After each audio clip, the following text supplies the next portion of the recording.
Kan ini adalah tahapan akhir penyempurnaan daripada dokumen updating indikator ekonomi makro untuk periode tahun 2021.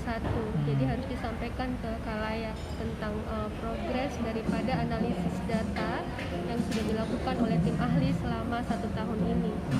Pertumbuhan ekonomi seperti tadi disajikan tim ahli bahwasanya itu tahun 2020 sampai 2021 kita tidak bisa di atas daripada satu, dia masih minus kan kemarin itu.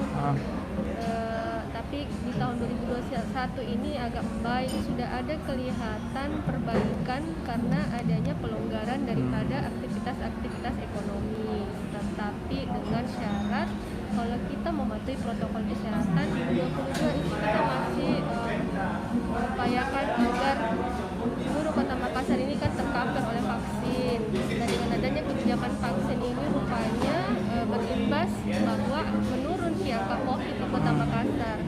Nah, dengan sejalan dengan itu maka dilonggarkanlah aktivitas ekonomi. Setelah kita optimis ya, dia akan naik berada di kisaran 3%. Diseminasi hari ini saya kira momentum sangat bagus.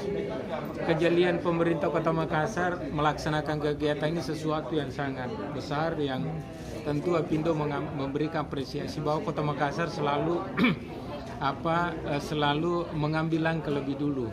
Karena di akhir tahun ini merupakan kondisi sangat riskan, tapi pemerintah Kota Makassar masih melihat bahwa ada peluang.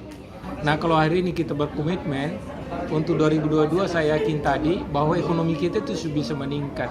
Jangankan 5 sesuai prediksi Pak Agus tadi dengan Bank Indonesia, saya yakin dunia usaha itu bisa di atas 10. Karena memang Makassar pernah di atas 10. Dengan catatan tentu kemudahan berusaha, pengangguran yang begitu besar bisa terserap nanti dengan adanya usaha-usaha baru yang bisa menyerap. Karena kondisi pandemi kita tidak boleh juga latah. Nah, yang perlu Kota Makassar lakukan adalah bagaimana pengetatan protokol kesehatan, bukan melarang jam kerja sehingga dunia usaha tetap bergerak. Akselerasi ekonomi masih tumbuh karena adanya kebijakan-kebijakan yang betul-betul tidak memberikan keterpurukan yang lebih dalam. Assalamualaikum warahmatullahi wabarakatuh.